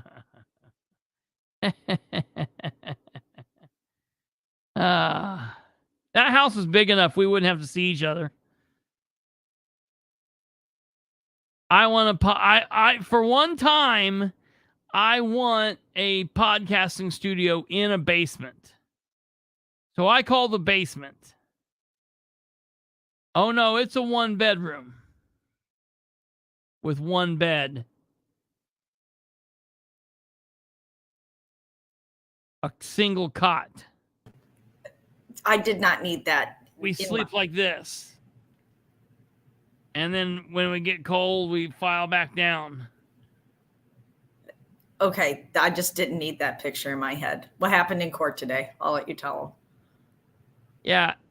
Wait, no, you come on up here. Wait a minute. You got to come up here. So, we got to talk about court today before we roll out of here. Has anyone seen this woman? We're passing these out. Last seen, Lisa Friend Teal, missing. We don't know where she's at. We're going to start hanging these on trees everywhere. So, ladies and gentlemen, there were 2 court cases scheduled today. First was producer Kate versus Ben, Lisa, Mindy, Ben, but only Mindy today. Ben, Lisa, and Mindy, and with only Mindy being on the ballot today because, ironically, the woman that we don't know where she lives, we can't serve her, dumbass. And Ben, well, he didn't really even need to be on there, whatever. So, we go there, and Josh does his thing, and With the sheriff at the door. it was he kept the sheriff busy at the door the whole time. And Kate went and talked to the judge, and what happened? So Meeksy had preliminary findings. And its preliminary findings were that, number 1, state code says that Mindy has to be called in on that as part of the election board, not as the clerk. And the second thing that he found was the code that we quoted applied to primaries, not general. I'm sorry, I don't know Indiana code that well. Do you, Christopher? I feel pretty confident in it, but I mean, I'm not an attorney. I just play one on TV. So he called for a motion to dismiss because the paperwork wasn't right. So And it's a motion to dismiss Mindy Peed, who we didn't really truthfully care. Yeah. So the motion to dismiss, the judge approved on technicality because our paperwork was wrong. A motion to dismiss on Mindy Peed. Yeah, on Mindy Peed.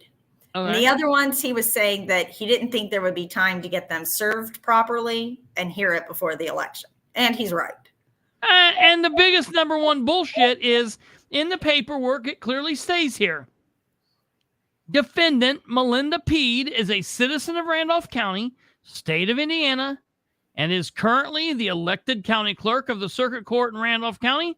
And she is a member of the Randolph County Election Board and is responsible for the preparation of the electoral ballots in Winchester, Randolph County, Indiana.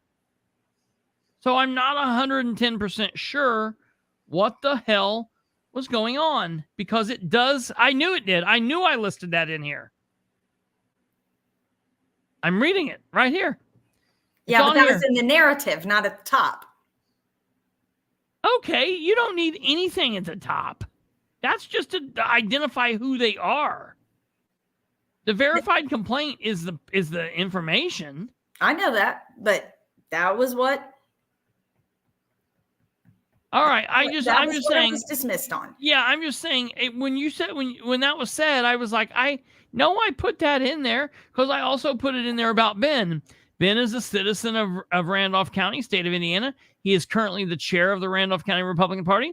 As such, he is fully aware that the defendant Teal is and has been living outside of the elected district and which he currently is serving on the ballot. Due to his position as Republican Party chairman, defendant Wells could have... Oh, no, I don't... Okay, so I don't have it in there for him. So, okay, all right. Whatever. I do have it in there for Mindy. Oh, well, anyways, she wasn't the main person, so it doesn't matter. So it doesn't matter. So that happened. So then tell the people what goes on then with what does that mean for Miss Teal? Well, they were I'm sure they think that this is done. It got dismissed. There's not time to hear it before the election. So I'm sure they think that we're just done. Are you done, Christopher? No, no, I'm never done. But what's Dwayne Jessom doing? Hello, Dwayne Jessom. I don't know how you got here either, but you're here. Stick around, say hello. But what does this mean for Lisa, though? That so she wasn't in court today. So Right. what happens? So apparently we could have her served and hear it later. It just won't be before the election. Because the election is in 4 days, and The election's in 4 days. but in 4 days means there's no court tomorrow. There's no court Sunday. There could be court on Monday. There could be court on Monday. Tuesday's the election at 6 a.m. Right. So we literally have 1 day in the next 4 days, and that part of it's basically continued until she's served. yeah. But the point of it is we're asking, and the injunctive relief we're asking is for her to be removed from the ballot. So if it goes past election day, then it's moot. Yeah. So Karen's got it. Yeah. So what we're hoping is this whole thing will not be an issue anyways, because we're hopefully hoping that the citizens Of Winchester have gotten the message that she does not live here. Yeah. And they don't believe the bullshit that she printed in the article about the suit, that she just travels for work. Yeah, 1,700 miles a day. Yeah. Listen, Winchester, Lisa Friend is telling you with that you're dumb. She's counting on the fact that you're stupid. And You're that the too R stupid to will know make that. the day. What? And that R next to her name will carry the day. Yeah. Yeah. That's her situation. Well, there's the interesting thing, Rex. We pulled her voter record. She is a good voter. She is a good, solid Republican voter. If there's an election, her butt is in that booth pushing the buttons. She That said, and she election. was, she's not missed an election since. I just went back from the time she's been in office, but So that's back to 2015. Yeah. What? That's back to 2015. No, she's been a counselor since 2013. She 13, did 2 years. She did 2 years as a caucus member. Okay, So so you went back 10 years. I went back to 2011. 12 years? Yeah, I went. That was the election. That was the first election. Election 11. Cindy Akery was the counselor, and she had some health issues. She needed to have a stent or something put in, and so she resigned her seat. Lisa took the seat over, and then in 2015, Cynthia Akery and Lisa Friend duked it out in a primary, and Lisa beat her and has been counselor then ever since. So, but Lisa hasn't missed an election. Right. Ever. And she's this year. Well, she's always voted. She's voted in either in person on election day or absentee ballot, but she has always voted. Always. She was a contested race in the primary. She had a Republican that was challenging her. So she had reason to vote in May, but she didn't vote in May. This is the first time she never voted. And I think it's because she knows had her butt voted in May. She missed the primary. She did miss this primary. Yeah. And if she voted, she would have been committing a felony. Yeah, because she's not just traveling for work. Yeah. If I was just traveling for work, like Niles was in the military for 20 years. So we were residents of Indiana, but he was traveling for work. Mm-hmm. So we voted in Indiana elections, and we called the clerk's office and requested absentee ballots. And so, except during municipal, because we didn't live here, so we didn't vote in those. But every state and federal election, we voted by absentee when he was traveling for work. So why would she not get an absentee ballot if she's just traveling for work? Yeah. Right. Especially being a good voter. So that's a question. Yeah. So if she votes, if she happens to vote, if you're watching this, Lisa, challenge me. If you don't think I'm telling you the truth, vote. Vote in Tuesday's election. Vote by mail. Vote, however, vote in person. If you vote, we can argue that in court. I think that'll be fun. It could potentially be a felony remaining on the ballot. Alva. Absolutely. It's in Indiana, there's not election fraud as a charge. It's just fraud. Right? Yeah. It's just fraud, but it's attached to an election. Yeah, yeah. It's just So it's just a general fraud right. trial. Yeah. So that's been put on, I'm going to call it pause. And today was a good dress rehearsal. yeah.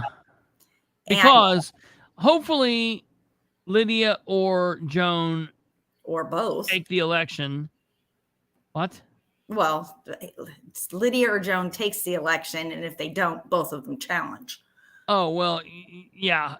Yeah. Hopefully Lydia or Joan win. One of the two wins, and we don't have to worry about it. If the stupid happens and she wins, if she beats them, then the option is to challenge that. Then. And it was really nice of Meeks today to print out copies of the code referring how we have to sue somebody and what code we need to sue them under. So that was nice of him. Yeah. Yeah. Very helpful. So that happened. That was court case number 1. And I'll let Yeah. you talk about number 2. Yeah, okay. So court case number 2 then was civic duty, Joshua Kimbrell. And he needed to get back to court well, I don't know if it was actually going to be in Randolph County or Delaware County because it's a Randolph County case, but there's a special judge in that one as well. And the special judge was Thomas Cannon in Delaware County. So I think he was actually going to be in Delaware County. So it means he would have been here in my home community for court. And he was heading back to Winchester and he was getting ready to go into the court action. And he found out that his court date had been continued. Now, I want to explain to you what this means.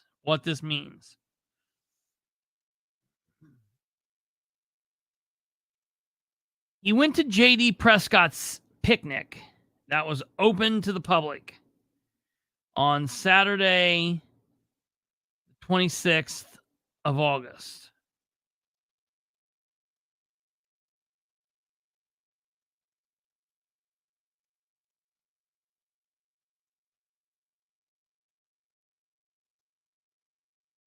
He was charged, and he found out notice of the charge.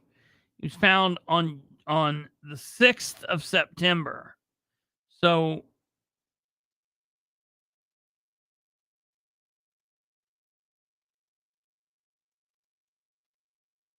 $11 days later.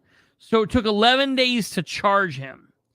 Generally, if someone is arrested, if you're arrested for battery or you're arrested for theft or you're arrested for OWI and you don't bail out or bond out, if you get arrested for theft and you stay in there, you will go to court within 24 hours. At the most, it would be 48 to 72 hours if there was an additional hold put on it. So you're going to court for your initial hearing to be read your official charges, formal charges on the record, and for you to either plead guilty or not guilty. And that is a pretty important situation. That's something that generally happens pretty quickly, and there's not a whole lot of hubbub with it. Those things normally cannot be sealed. We all know of the case in Delphi, Indiana, with the horrendous situation of the killing of the 2 girls on the Monon High Trail, and the gentleman that was arrested possibly as having connection to their death. And we are aware that his probable cause sheet that was read, and his charges, his initial charges and probable cause sheet, was sealed up to the initial hearing, and they wanted the initial hearing sealed, and the judge said, no, we're not doing that. And then eventually they let some of that up, and it was a big ordeal. And you had a lot of constitutional people out there yelling, this is unconstitutional, this is unheard of, this is just taking somebody away and hauling them away. Well, the same thing is kind of playing out here. No, a warrant was not issued for trespass, a misdemeanor trespass. Now, and you got to understand, I'm going to tell you how trespass works. Annie, let's say you're at your home and I come to your house. Doesn't matter if I'm wanted there or I'm not wanted there. Doesn't matter if you've invited me or I come uninvited. If I come to your house and you're cool with it, cool. If you are unwelcoming and you do not want me there and you ask me to leave and I leave, no harm, no foul. You can still call the police, but you've asked me to leave. It is what it is. If you've asked me to leave and I don't leave, and you contact the police and you're there somewhere and I'm there and I'm not leaving, and you contact the police and the police get there and they talk to me, they talk to you, and they find out and they tell me they want me to leave. If I leave of my own accord, I am not trespassing. Generally what happens is they will say, Mr. Bilbrey, you are not wanted at this property. Miss Annie lives here, and this property is 123 America Street. You are not to come back here. Do you hear me? And I'll say yes. They'll say, we're giving you a trespass notice. And they give me the trespass notice, and they place it in Delaware County Dispatch. Christopher Bilbrey was trespassed from 123 America Street by the police and Annie. If I then come back at that point, I can be arrested for trespass. But I don't then just get charged for the first incident. When Josh went to JD's picnic, number one, JD invited the public. JD invited everyone in the public. Brandon and I were thinking about going. Brandon actually got an invitation sent to his home. Brandon was invited through the mail. Now, I was invited because I attended an event.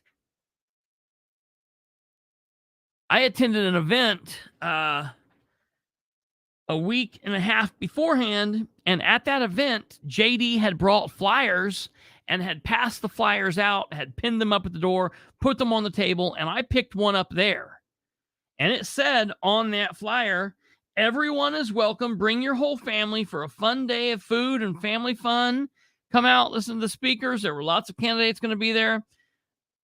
And I felt absolutely welcomed. He felt welcomed. Josh took his 15-year-old daughter. He was not obscene. And I've talked about this before. Josh can push the limits from time to time. Josh did not do this that day. Josh went there and recorded with his camera. JD and his family told him to leave. And Josh said, I am not refusing to leave. I have one question for you. How is this different Then the event at the Farm Bureau when you guys did the same thing, and the police told me I did not have to leave, and they told you I did not have to leave. How is that different? And no one would ever answer him. So they called the police. The police got there, and this is all on video. It's all on body camera, and all of this is we have all of it, and we've released all of it. The police got there, and admittedly, the police stated that they did not know.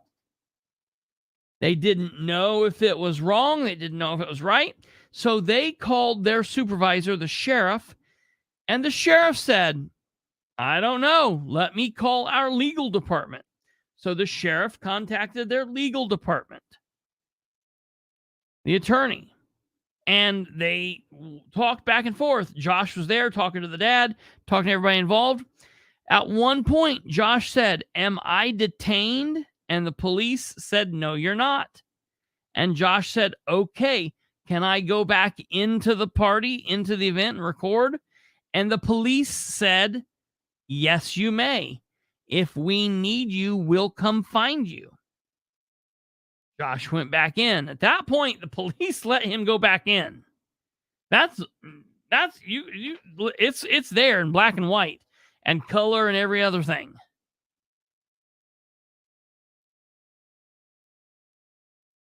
Ten minutes later, the sheriff calls back and tells them, we were told by the sheriff that the attorney said, yes, we have to ask you to leave. They went and they found Josh. They brought JD over and they asked JD, do you want him to leave? JD said yes. The cops said, okay, Josh, we're asking you to leave. And Josh said, okay, I have one question. Are you telling me that is a lawful order? And they said yes. And Josh said, okay, I will leave. No problem. They said, okay, we are giving you a trespass warning. You are not being arrested. There's no harm, no foul. If you leave and you stay gone, no issue. If you step foot back on this property, you would be then arrested or charged with trespassing. Josh said, okay. Josh walked out and left. No issue. No harm, no foul. He went on with life. JD then went and got a picture, or got the paperwork, or his family did, and then took that to the prosecutor's office and said, we want him charged. And an investigator there charged the misdemeanor just quickly as that investigator was leaving. The investigator doesn't like Josh, and he was retiring. So as a shotting part, he filed charges on him. And then Josh found out 11 days later that he was charged. Now, as of that time, when Josh was found out 11 days later, on Tuesday the 5th or Wednesday the 6th, Josh has never heard of read or heard or been notified of the charges that's pending against him. I mean, we know what they are because we've read, but he's never had his day in court. He's never had his initial hearing. They've never asked Josh how he pleads. They've never told him he has access to an attorney. They've never told him by law his rights, which they have to do. That investigator is now gone. Yes, he's no longer there. So it has now been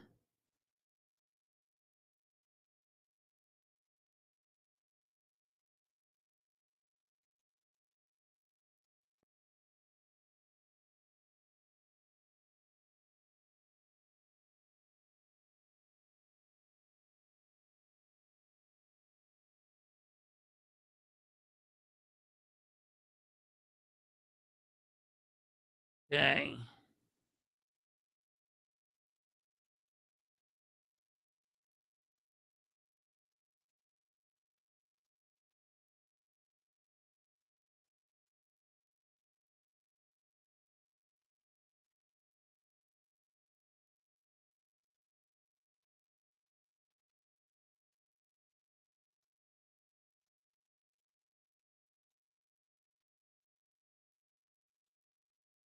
It's now been 59 days. 59 days since Josh was charged, and it's been 60 days since the crime even took place. For a misdemeanor, you have 2 years to charge it. Okay? Josh has not even been able to have his day in court to hear this. And I am calling on Dave Dowley and Dowley's prosecutor's office to dismiss these charges. This is nonsensical. If it is not, JD's not been calling, there's not been ongoing issues. If this has not reached a critical point where they are needing some kind of protection against themselves, for themselves against Josh, they need to let this roll. This is so stupid. This is completely unheard of. It's been 60 days since the crime. It's been 59 since he found out he was being charged. And it's ludicrous. It is absolutely an abuse of power. Please? It was continued today because today, at the very last, not the last hour, but the last minute, Thomas Cannon recused himself. Now, we don't know why he recused himself. Was he asked to recuse himself by JD? Was he who asked? Josh didn't ask for the recusal. So we don't know who else would have asked for the recusal. What made Tom realize he had an issue today?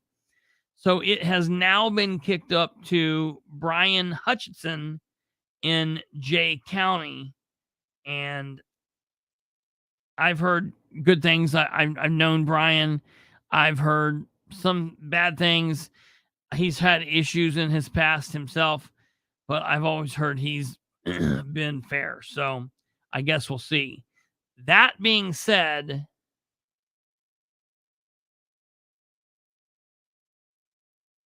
just that property, not even the event, just that property. Just that property, Annie. So we'll see. We'll see what's going to happen. I don't know. I think it's complete and utter bullshit. But I wish him the best there. We'll keep following it. We'll let you guys know. And we're all going to continue riding on. All right, ladies and gentlemen, listen, I want to let you guys know this. I told you last night that I would be on every day until the election. And then I completely forgot that I have a thing tomorrow. So I will not be on tomorrow. We will not be on. Maybe Brando might want to come on. I'll talk to Brandon. Maybe they'll do something. Maybe Kate and Brandon can do something. Maybe Audie and Brandon can do something. We'll find out. Maybe he'll do something. I don't know. So be on the lookout for that. I'll talk to Brandon. I will not be here tomorrow at 9. If no one is here, we will see you back here Sunday. If Brandon or someone comes on, well, then you'll have a show tomorrow. But if not, we will pick back up here Sunday, which is the 5th. Man. Woo! And Sunday is the day that I will give you my Newcastle and my Anderson picks. And I had someone say, when's there going to be an episode on Sproles? Man, I hope it's coming soon. We're waiting. We're waiting. I'll do some checking early next week. I'll let you guys know. The only other, well, I'll tell you that on Sunday. I'll tell you that news on Sunday. I got news for you on Sunday, so tune in Sunday. It's going to be a big show. All right. God bless each and every one of you. Thank you for everything. You guys are wonderful. Thank you to Kate and Brandon, the team here, as they are always wonderful. And Folks, we're so close. You guys have a good rest of your Friday evening. Have a great Saturday, a great Sunday, a great weekend, and we will see you. Brandon will either see you tomorrow or someone will see you tomorrow, and or if not, I will see you guys Sunday. Good night.